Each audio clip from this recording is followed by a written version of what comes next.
Okay, are we having success getting in? Anybody else having problems? Just one?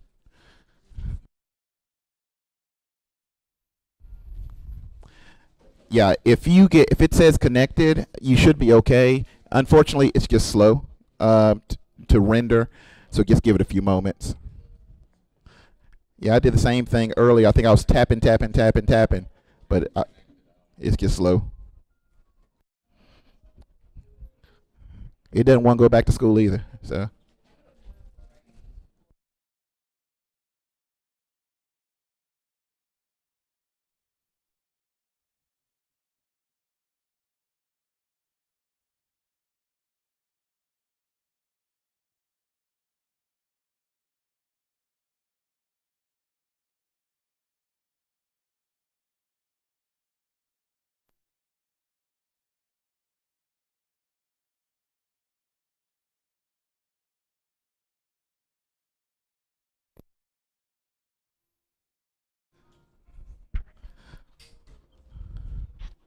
are we in? You good?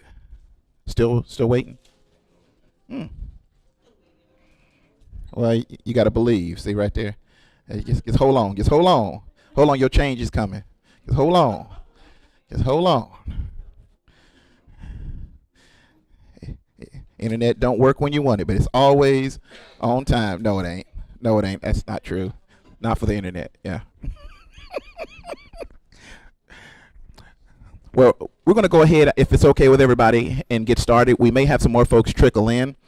Um, but if you are like many of us, we sign up for this stuff like in June, and by the time August comes around, it's like, I'm not ready. I'm not ready. I don't think I'm going this year. But thank y'all for making the trek out this morning. Raise your hand if this is your first session. Your first session other than, I guess, the opening? Yeah, I guess this is the first session. Wow, this is lot of pressure on me. Golly, be the first session. All right, well, let me go ahead and be the best session you got all day. So, good morning. my name is Julian Wilson. I am the band director at Yorkchester Middle School, whoop, whoop, and a graduate of Hunter House High School. And, oh, wait a minute, what was that? This morning, we're going to delve into very shortly this beautiful, blessed place that we call Canvas, that we all treasure deep in our hearts. Maybe not. But anyway, we're going to be talking about Canvas here very shortly, and I hope you're going to, really gain some important tools, information, strategies that you can use to make Canvas better. It's raining dust. So this is the presentation. You can feel free to either use the bit.ly or you can use your phone and use the QR code. I'll give you a moment to get there.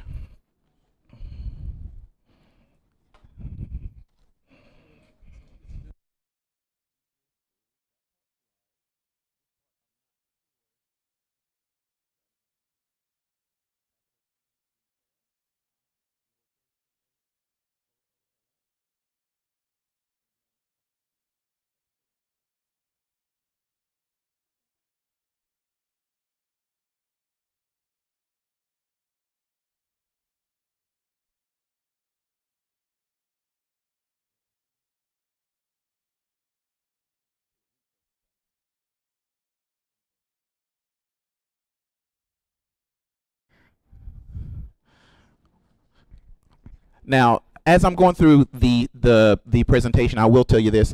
The QR code will go away, but the bit.ly will be at the bottom of pretty much every slide. So if you need to kind of catch up, you'll be good to go. So like I said, I'm the band director at Yorkchester Middle School. I've been there since 2000. I was really counting on, Y2K shutting everything down, but you know how that went. So I've been there since 2000. I've been teaching since '98, and one of the core parts of my philosophy in education is including technology. Love technology. It's got its issues, as we're finding out this morning, but it is what it is. It's neither good nor bad. It's how we use it. It's kind of the way I see it. And exactly. And today, this is going to be our goal, is to understand and demonstrate how to use Canvas more effectively, because Canvas has been a boogaboo for many of us. It's been tough, the transition into using it. So we're going to talk about, again, some of those strategies, some things that we can do to make it more effective and really make our lives easier. So this is our part where this feels like the Phil Donahue show. See, I'm showing my age. Or Sally Jesse Raphael. Somebody here, somebody's gonna be like, "Oh Lord, what is he talking about?" Y'all too young. You're too young. I'm 49, so y'all too young. Check out that QR code, and if you would, tell me for your experiences that you've had these last year or two with Canvas. Many of us.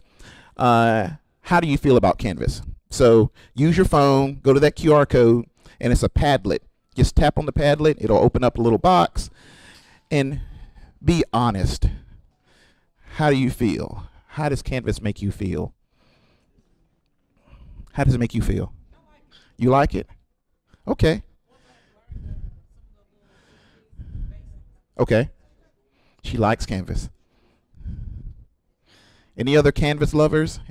Anybody want to snuggle up against Canvas when it's cold outside? Just bring up your Canvas and start going through it. No. Anyone else struggle with Canvas? Anybody struggles? Canvas struggles. Canvas struggles. Woo! That's going to be part of our sermon. I mean, part of our discussion today is because there are two sides of it, right? Yeah, there's the end user side, which is the student side, and then there's our side. And we're going to talk about both sides a little bit. Anybody absolutely despise Canvas? It's like, it's okay. I mean, Gaston County Schools, they're around here somewhere, but I don't think they can hear you. Anybody hate Canvas? Just can't stand it. All right, we got one. Well, let me be honest with you. I'm going to be very, very honest. This is where I was 2 years ago. I hated Canvas. Hated it with a passion. Hate it. And one of the reasons I hated it was this little guy right here. This is my son, Aiden, and it's still raining dust from the sky. Yeah, it's beautiful. It's snowing. You see that? When I start talking, it starts snowing. Anyway, my son, Aiden, has Asperger's syndrome. If you're familiar with that, it's a form, it's in the autism spectrum. And he was in his last, I think when COVID and all this hit, he was in 8th grade. And he's at Clover, by the way, he's at Clover, so when I talk about people, you might not know them. He was at Clover Middle because my wife, she teaches in that district. And I hated Canvas. I was using Google Classroom here. Yeah, I see. There we go. I saw him testify back there. So I was using Google Classroom, and I was happy with Google Classroom. I mean, I was good to go. And I was looking at his work for 8th grade, and it was in Canvas. And I understood why he had so much anxiety. I looked at the work the teachers gave him, and it was like Facebook. It was just a page of stuff. And I was like, oh my God. I mean, it stresses me out looking at all this work. I can imagine how he feels. And it was the looking at his work, I couldn't tell, and he couldn't tell what he had already finished, what needed to be done, maybe what needed to be redone. It was just a module with just a bunch of junk in it. It was horrible. And I was like, I don't need this. It's like, I've already got Google Classroom. It made me very happy. It worked well because, we are a Google district. So I was like, what's the deal with Canvas? Why are we going to Canvas? Why does my son have to do with Canvas? Matter of fact, I even wrote an email to their district talking about, yeah, guys, ever check out Google Classroom? And then what made it worse, right, is when something gets mandated, right? Because I don't know, there's something in us that when we are told we have to do it, I automatically like, I don't want to do it. We're like the kids like that, I guess. That mandate was what was rough. And no, not what is love. Okay, first, we need to understand what Canvas is. And that's why I had to go.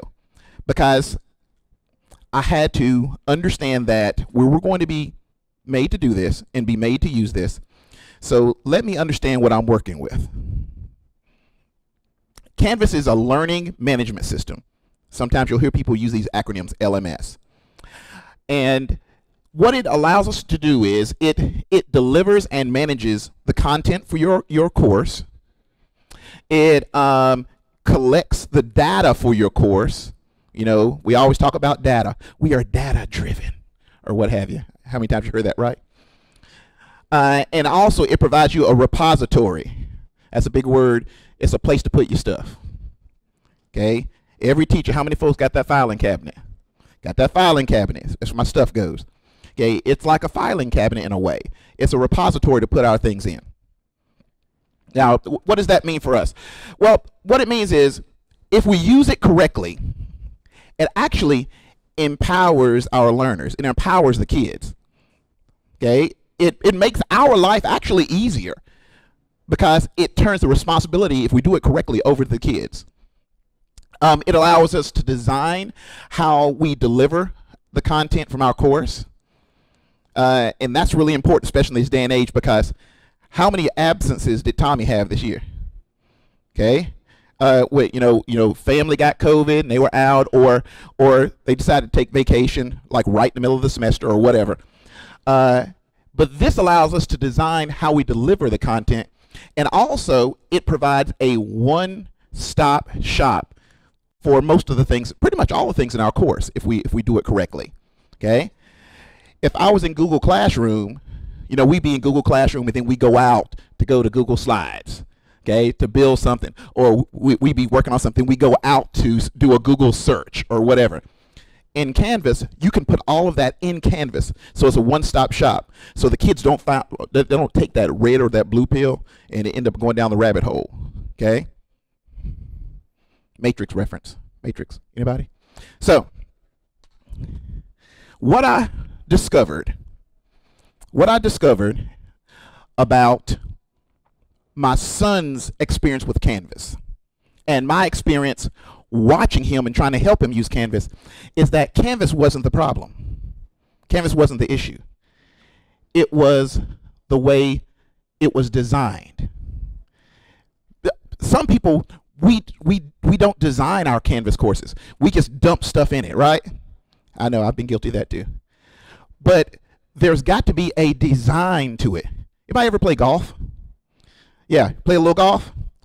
Those courses don't happen by accident. They are meticulously designed. And what's one of the cool things about playing golf, I think, and this will have to do with Canvas, trust me, is that it doesn't matter whether I'm Julian Wilson, whether I'm, what's your name? Henry Coggins, or whether I am, what's your name, ma'am? Amy. Doesn't matter who I am.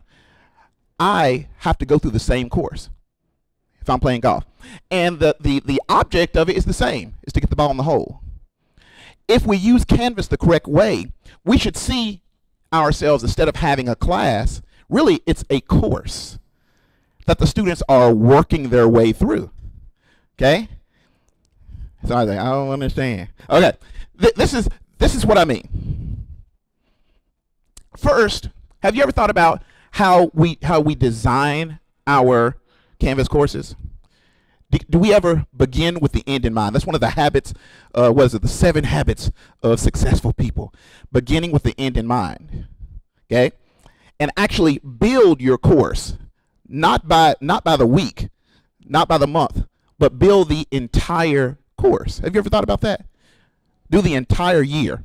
In my school, my course is 3 years long. I have 6th graders, and then I have the same kids again, 7th grade for the most part, and then the same kids in 8th grade for the most part. So my course is a 3-year course, and I've designed it so the kids can matriculate and go through that course, and it's designed from day 1 all the way till day 180, 185 when they leave 8th grade. Okay, the entire process is all designed so the kids can work their way through it. I tried to begin with the end in mind. If we do it that way also, it allows us to maybe add some gamification, make the course a little bit more fun.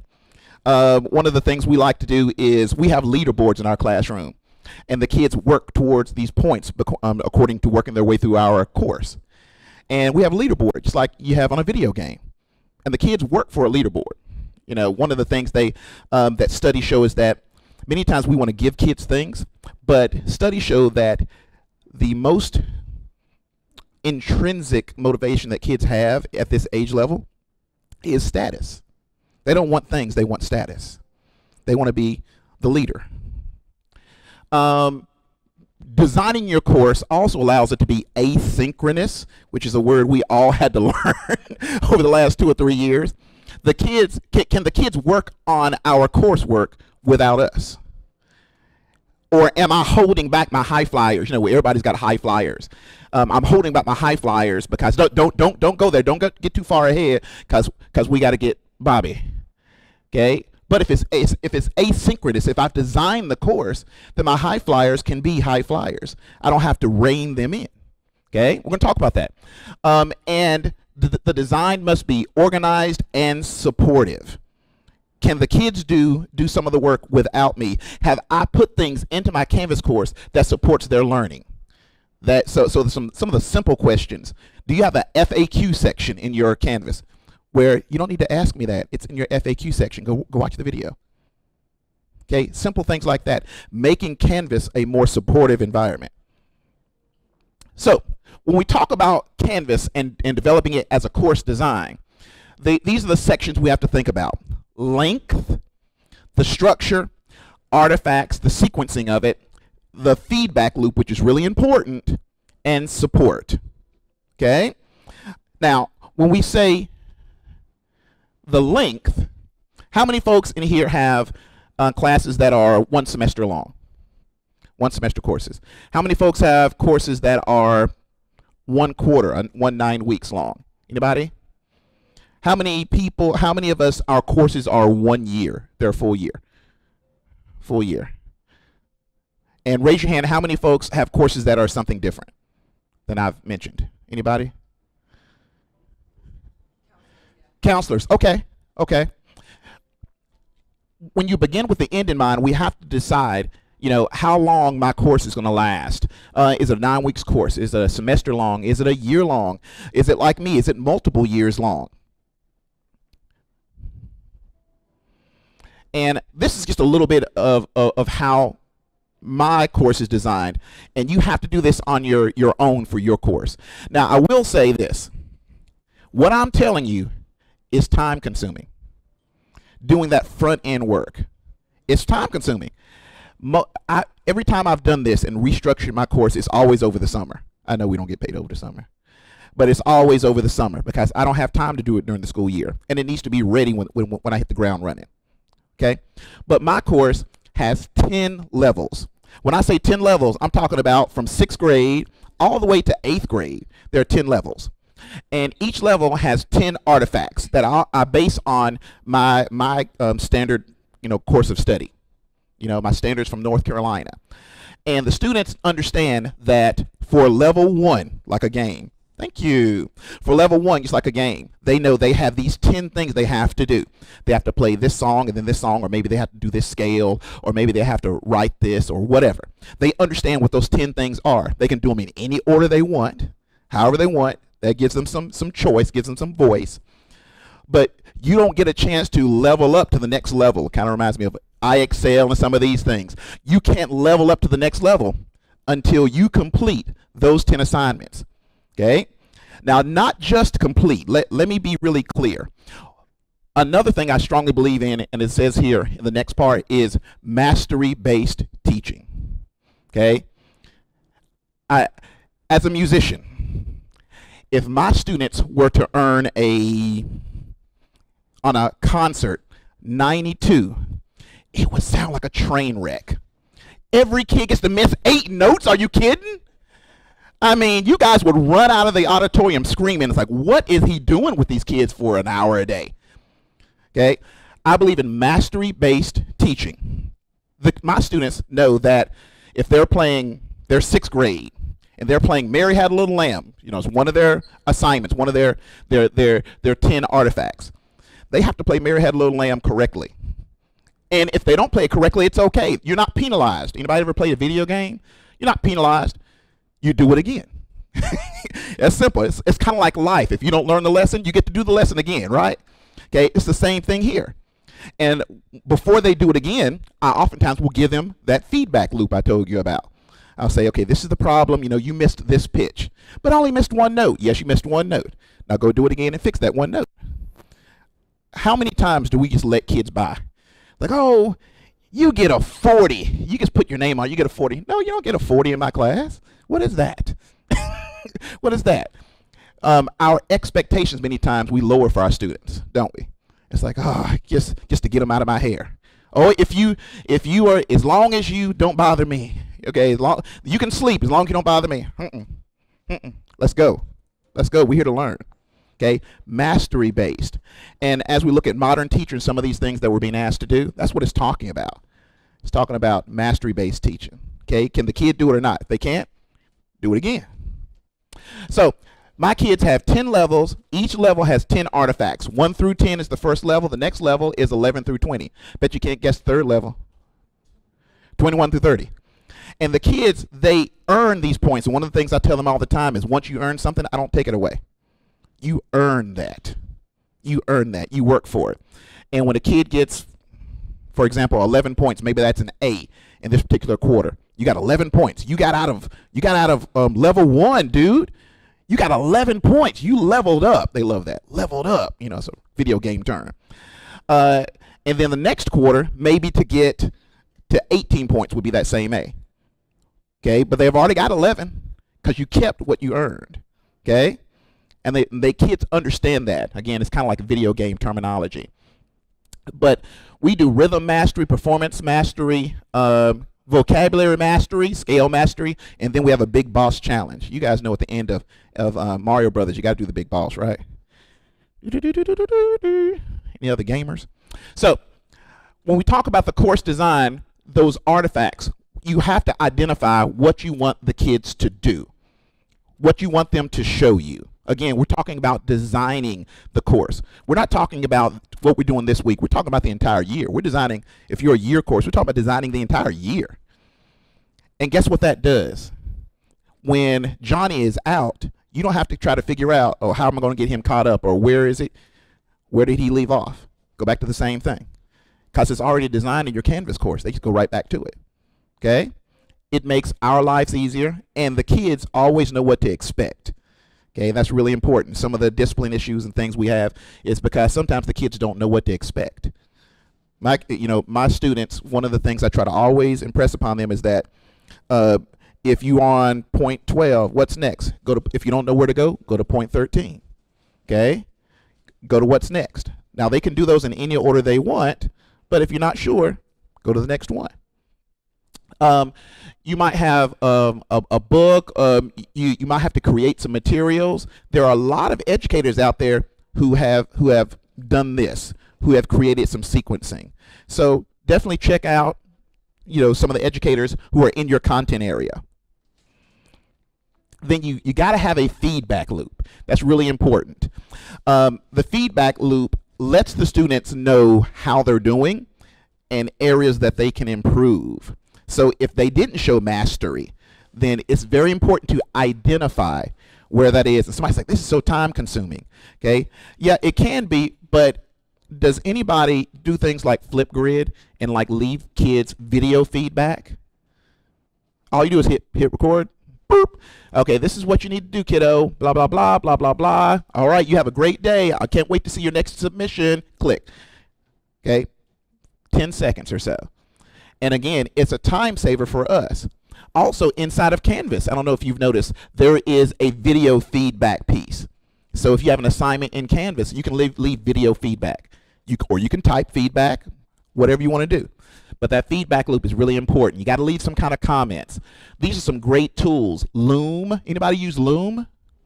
Loom is amazing. Okay, if you don't use Loom, it is awesome. YouTube. Anybody use YouTube? I've got kids right now. I have kids who come up to me, Mr. Wilson, I learned ... Where'd you learn that? I pull it up on YouTube. Okay? The kids are used to using YouTube. They can pull it up on their phone. If we put some of these comments, some of my support structure I have for my students, I have in YouTube. I have like a YouTube channel. And I don't have to redo the videos over and over again. Got videos on there 2, 3, 4 years old, unless something changes. Like, this is how you assemble your instrument. This is how you do this. This is how you do that. Okay, kids out for a day, they missed the lesson. Here's the video. Watch the video, and then come to me if you have any questions. Okay, work smarter, not harder. Also, there are rubrics in Canvas, so definitely check out those rubrics. I love those. Talking about designing that course. And again, your course needs to be supportive. It needs to be supportive. What does that mean? That means, how many folks have children? Okay. How old? 19 months. Hallelujah. 27. 3. 16. No children. A cat. Hey, those vet bills are expensive. Might as well. 30, 33. Woo. Oh, all right. I see you over there. If you have children, isn't our goal that they grow up and get out, and but I mean become productive citizens and all this other stuff? But we don't want them to be here with us forever. We want them to be able to stand on their own 2 feet, right? That's the way our Canvas course should be designed. It should be designed to wean them off. You don't need to ask a question about that, baby. Read the directions. You don't need to ask questions about that. Watch the video. Okay? This is really low order thinking skills, baby. I'm not telling you that. Go do that yourself. You can do it by yourself. There's a thing called productive struggle that many of our kids have a problem with. It causes me anxiety. It's okay. I get anxiety when I get my bills at the end of the month. You're going to be okay. Okay? I'm here to support you. I am. But you can do this yourself. I think Frederick Douglass said that it is easier to build strong children than it is to fix broken men. We have to make our children stronger. Okay? When my daughter talking about, this causes me anxiety. Baby, come on. Come on. You walking the dog. Okay, it's going to be okay. Okay?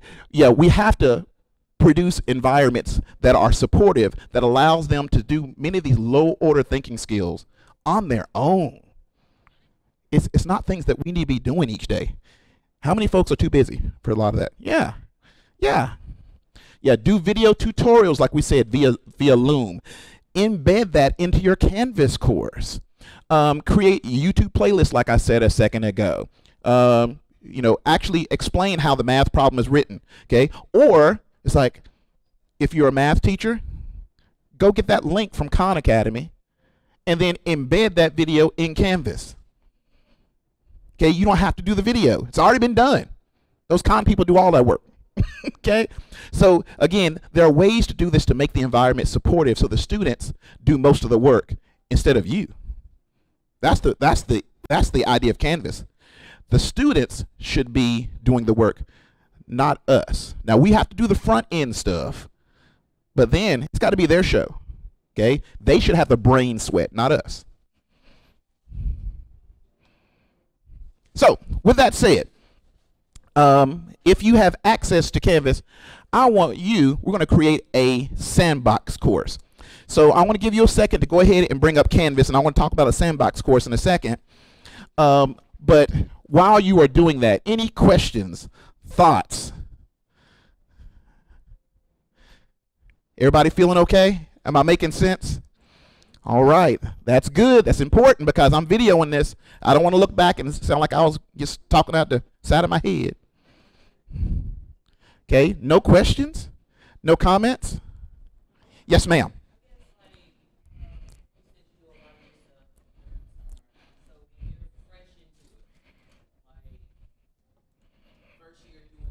Yes.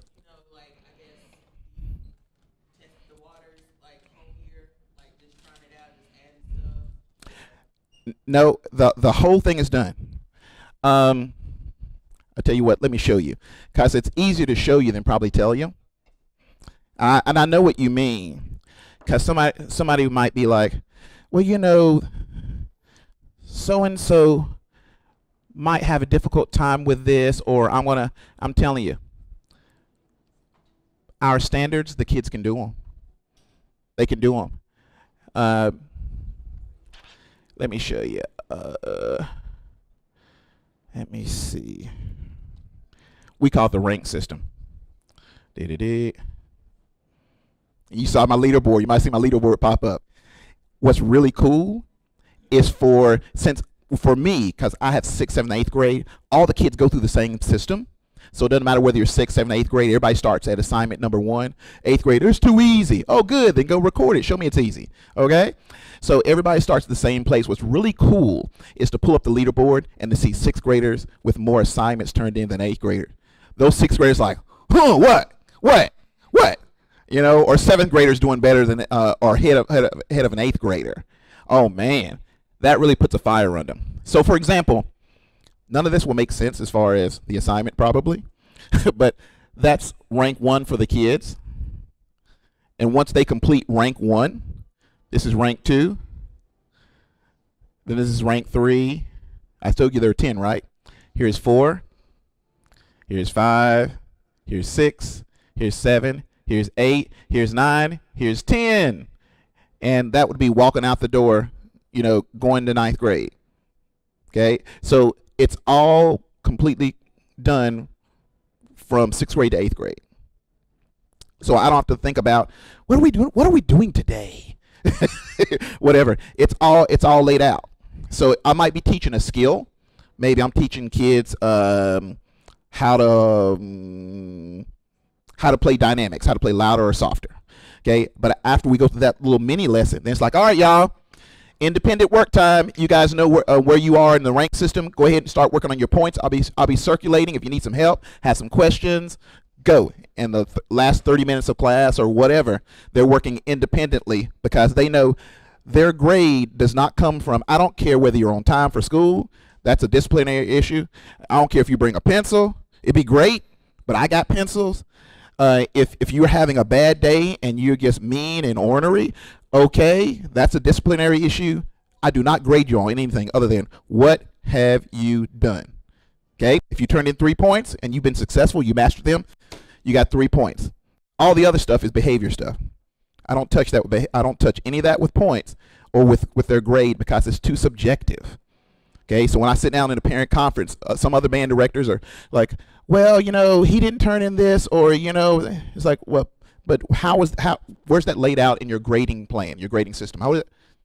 I don't even mess with any of that. Okay, what have you done? I feel like Janet Jackson. What have you done for me lately? It's just the number of points. That is, can I have extra credit? No. How many points have you done? That's all we do. That's all we do. It keeps it simple for me. It keeps it simple for them. They know what to expect. They know exactly what to expect.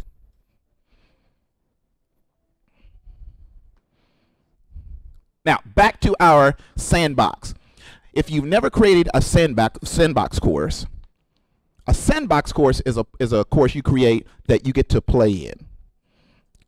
So what I want you to do is, once you've gone and you've opened up Canvas, you're going to click on where it says Start a New Course.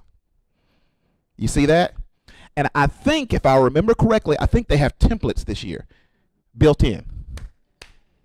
Man, we don't have to build that stuff ourselves. That's awesome. So you can call it, I would call it Sandbox Course, because we're not going to publish this.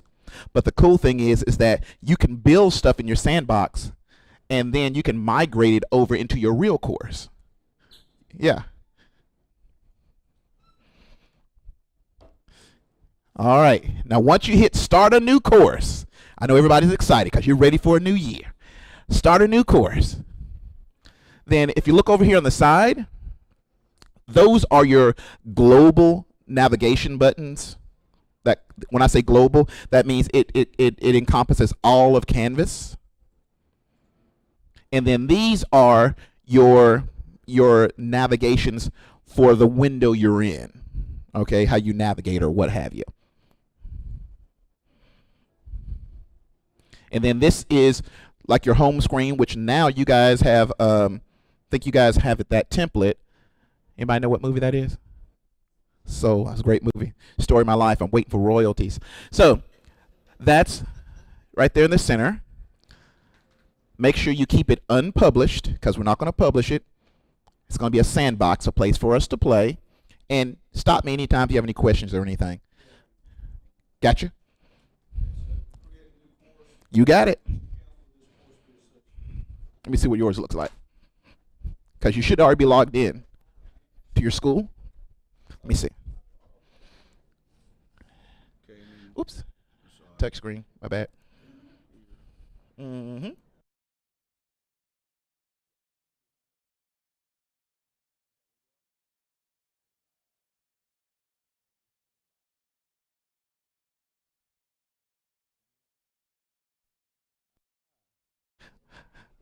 Man after my own technological heart. Several sandboxes.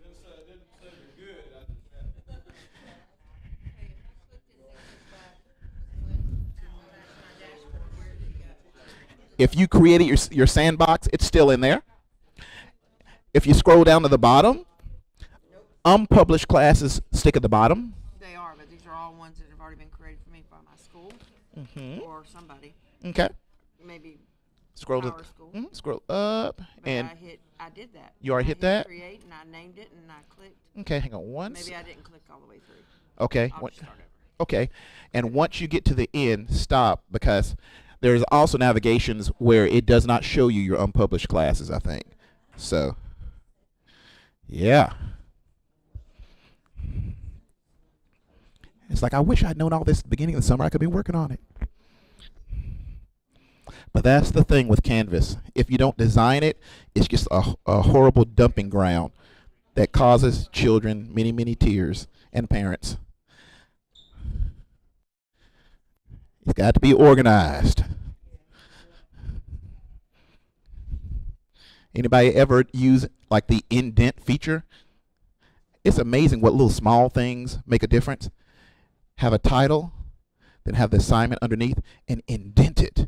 Oh, it makes it so much easier to look at. It's like, oh, it's indented. I know this is a new thing. Yeah. Actually, the template should already be built in.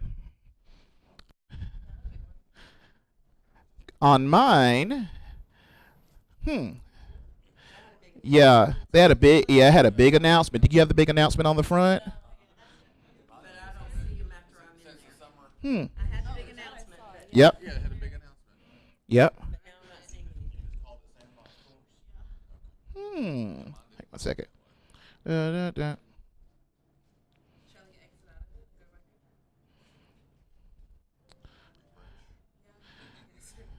in? Yeah, refresh. Yeah, turn off, cut it back on. That's the engineering's way to fix things. You cut it back off. Yeah, hit refresh. It didn't transfer. Yeah. Yeah. Oh, go back to home. Go back to home. Mm-hmm. Yeah, that's it. Sorry, we were on the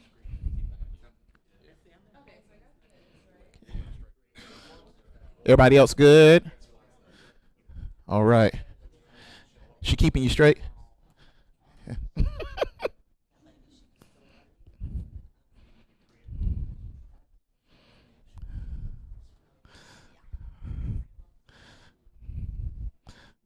Okay, once you hit that, and again, we're not publishing it, and if you have any problems, we're going to keep working as we kind of work through them together a little bit.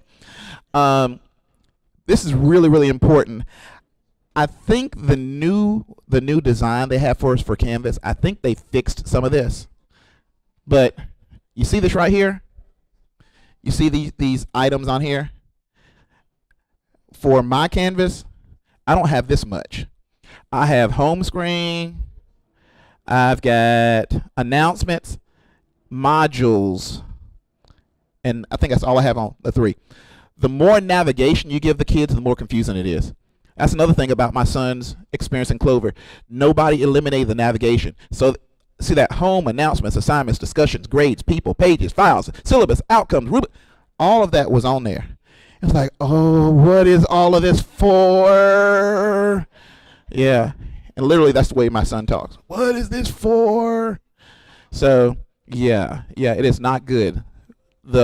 Make the navigation as minimalist as possible. Okay. Now the way you do that is if you go down to settings,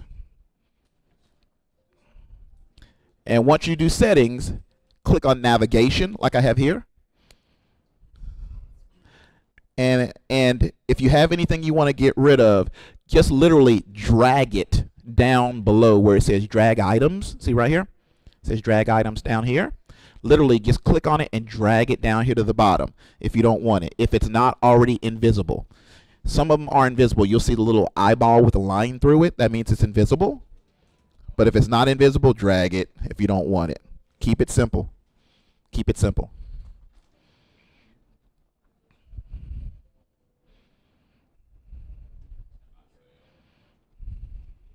Yeah, simplify it. Yeah, that's the example I had up there. Yeah, with all that stuff. Yeah. Yeah, imagine if your principal sent you something like this and had all that. You're like,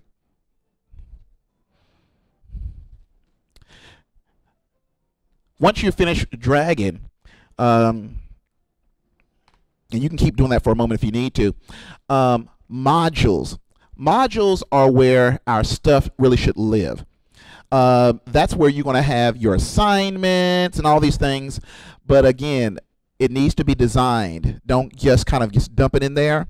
There are a lot of ways that you can do modules to make Canvas modules easier to operate in and easier to see visually, more visually appealing. So one is that simple button. Has anybody ever clicked on expand all or close all? Have you ever done that? Click on it. It's a beautiful thing. It takes all the assignments. Oh, you don't have any in there yet. But if you click on it, it'll take all of the modules and go zoop. It'll close them like an accordion. It's so beautiful because sometimes it's too much stimulation. Yeah, you ever have your principal send you an email that's like this? And you're like, I got to read all that. Okay? Yeah, keep it simple. Hit that little expand all or close all, and it makes it easier for yourself to see also. View progress is a cool button because you can look at any student and see where they are. And then right there, that's our menu, those three dots, similar to you see in a lot of other types of platforms, the three dots or the three lines. Now, you're going to click on the module, on plus module. And when you are naming a module, it's important to have a consistent naming convention. Okay? And whatever you name it, it needs to be the same from day 1 to day 180, 85. Okay? It's got to be the same. Some people use weeks. Week 1, week 2, week 3, week 4. Some people do it by a particular what you're studying, your content, so-and-so unit or so-and-so unit. But you need to have a consistent naming convention because that lowers the anxiety for you and also for your students when they're looking at it. Again, they know what to expect. So anybody have a naming convention you use all the time? Yes, sir. There you go. Mm.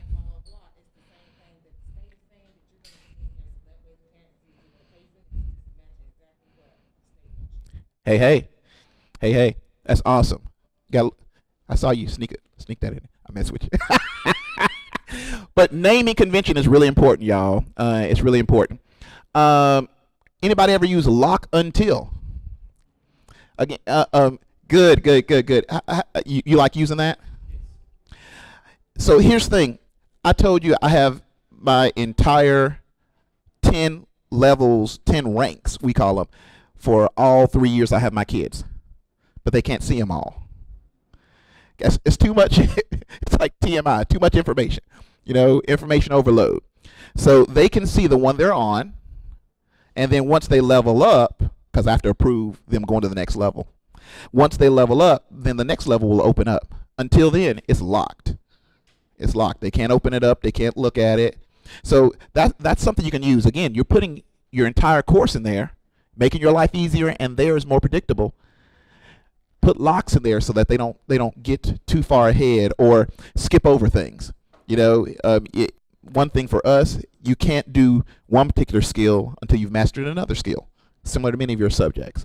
So there's no need you going to 10 if you can't play these first 5 notes or whatever. Okay?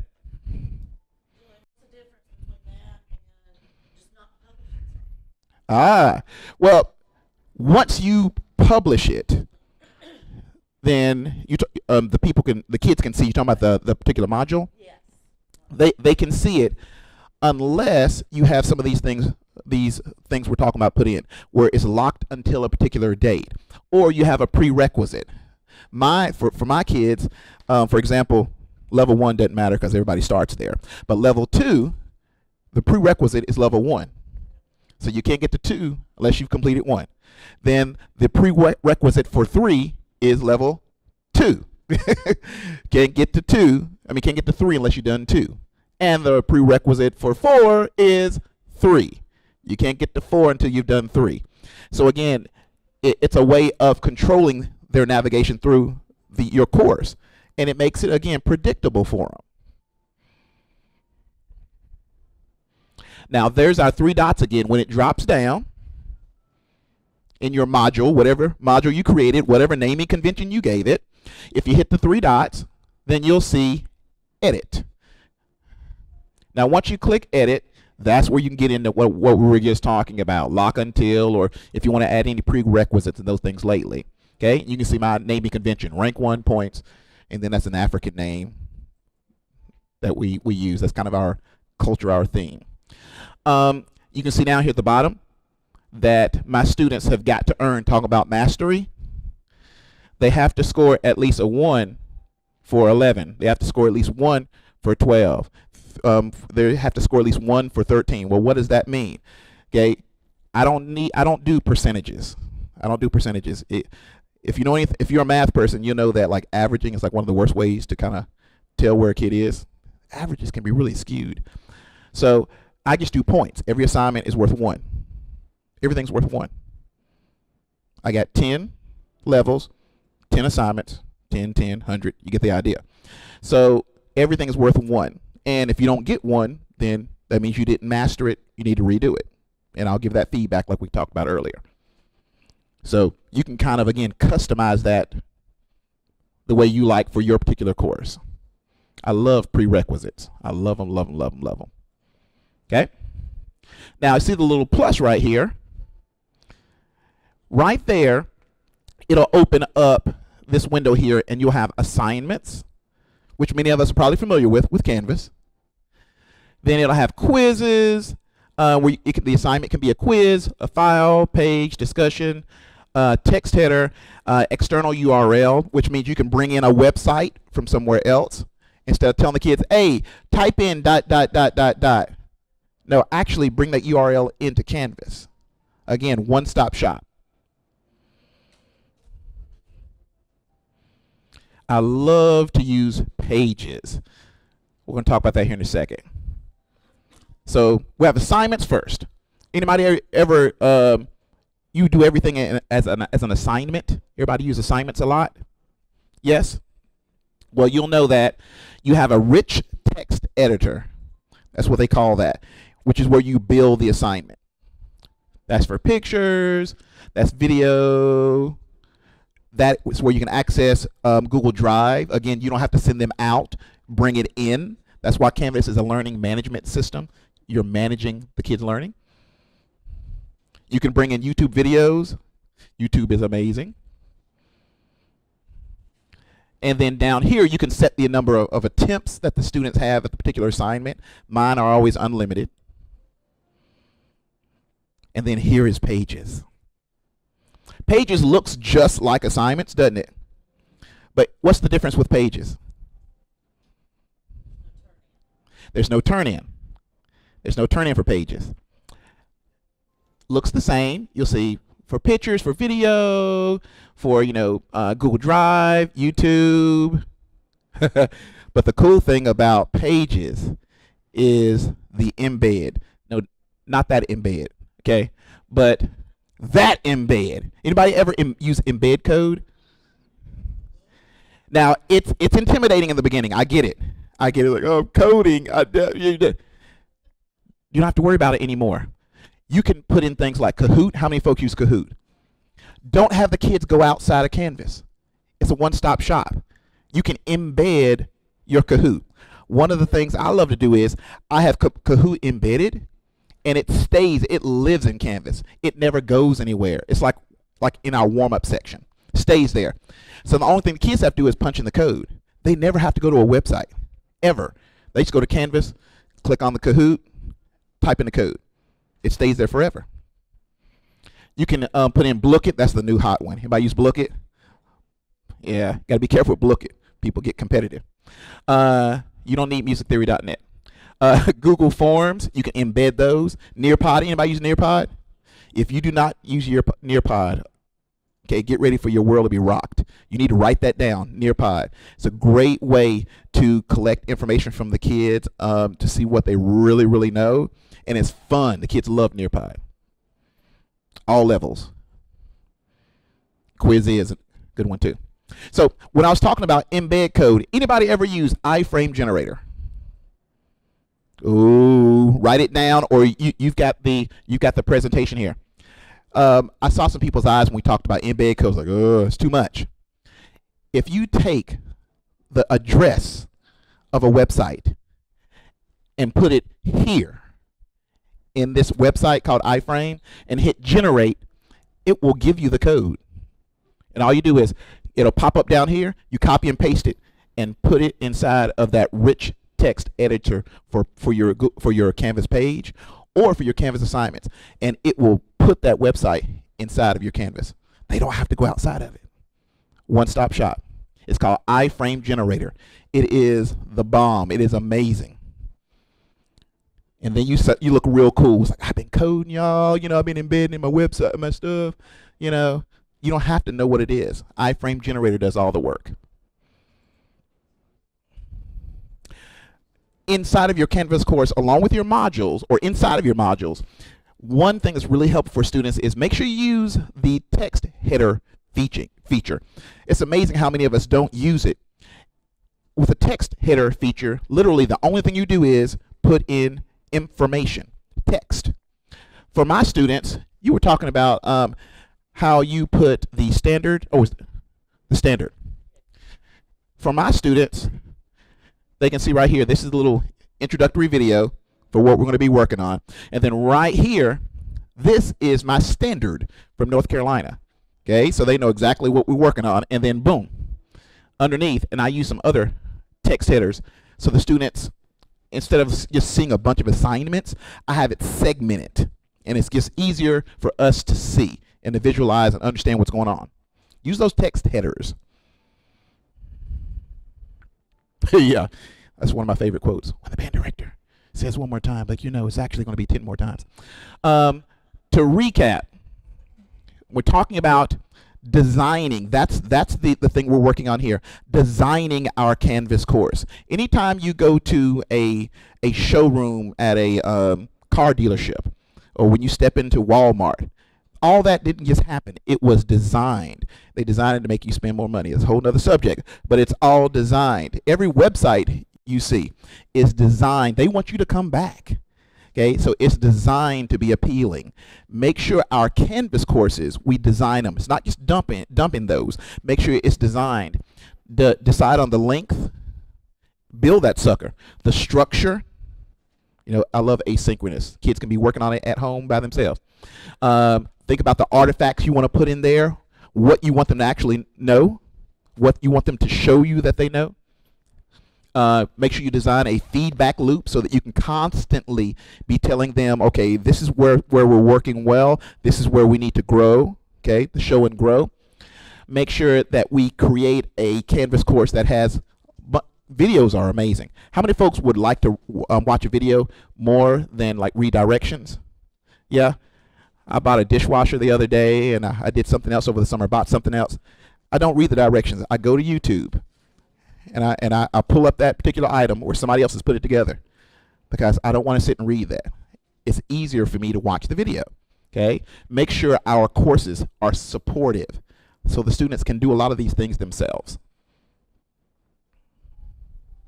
And this is a great playlist. When you get the actual our class for today, this actually comes from Gaston County Schools. Some great videos to help you with your Canvas course, with your settings and modules.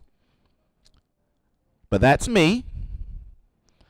These are some great places for you to be able to go get a part of a community. It's amazing the things you can learn in some of these online communities.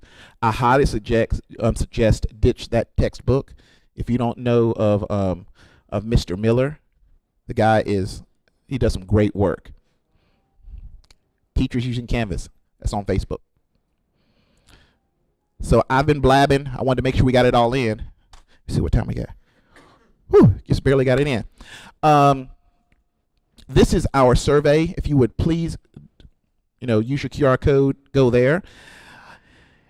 Is there any questions, any statements, thoughts, encouragement? I'm a musician. We need much encouragement.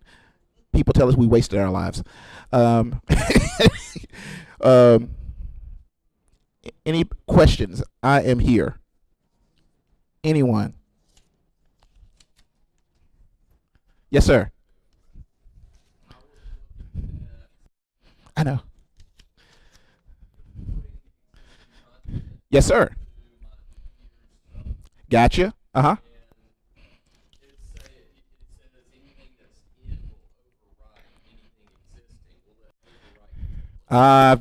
That's a great question.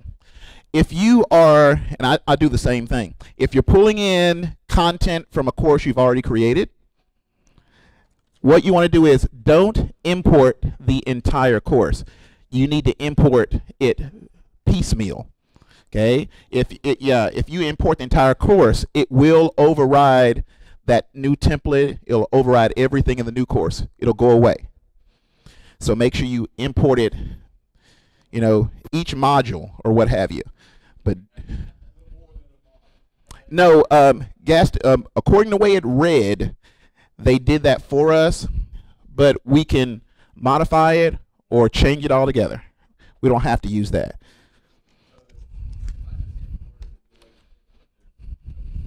Shouldn't be.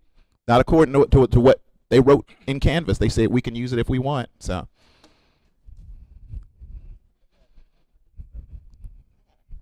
It says need permission. It might be Gaston County. You might have to be on your Gaston County. That might be what is holding you up. Yes, ma'am. Mm-hmm. Ah. Anybody else have that same problem? You did YouTube videos for your kids, but then they get blocked. Embedded in Canvas. You already tried it? You got blocked? That, for me, that got me around it because I had some of the kids. That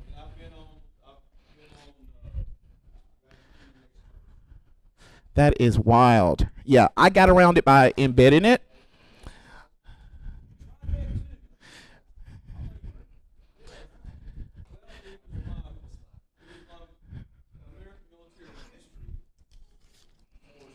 Mm-hmm.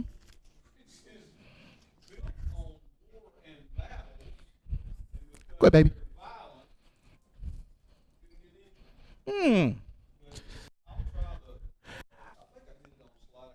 I will bring that up to TSS.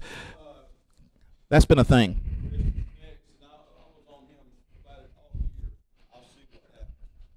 Okay. Yeah, I know that is frustrating because YouTube is one of our greatest resources. It really is.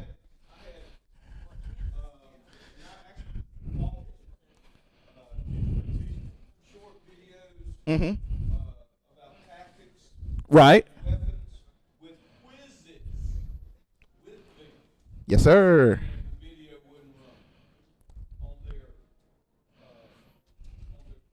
Mm-mm-mm. Yeah, yeah. And YouTube, and when you talk about quizzes, was it Edpuzzle? The quizzes? Because Edpuzzle is great. Oh, okay. Because you can build in those questions using Edpuzzle. And again, you can embed it.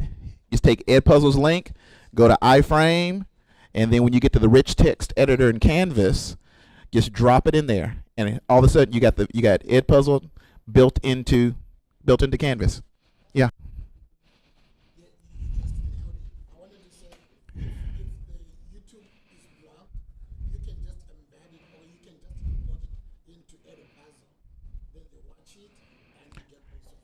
Gotcha. Some of them, I could show it to them, Uh-huh. but they could They couldn't access it on their own.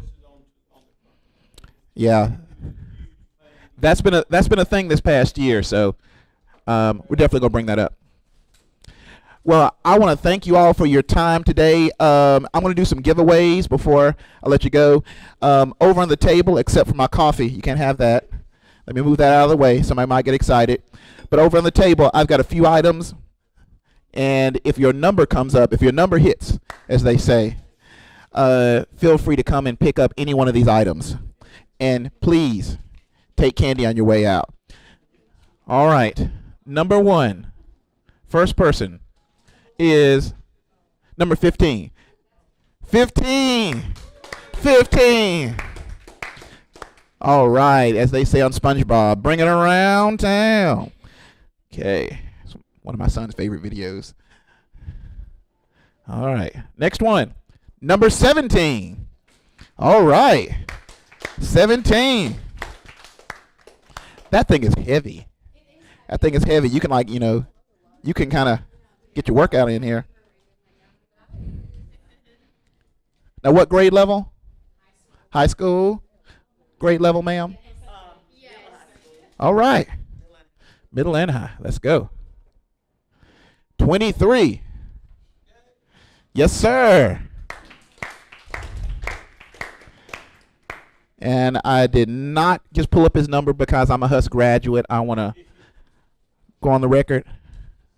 And finally, number 32. 32? All right. Yes, sir. Yes, sir. Oh, those are lifesavers, right? Again, thank y'all for your time this morning. Have a great lunch. Feel free to reach out to me. Oh, no, ma'am. You feel free to keep those sticky notes. If I can be of any service, you got my information. Please give me a holler, y'all. Appreciate you. Have a great year. All right.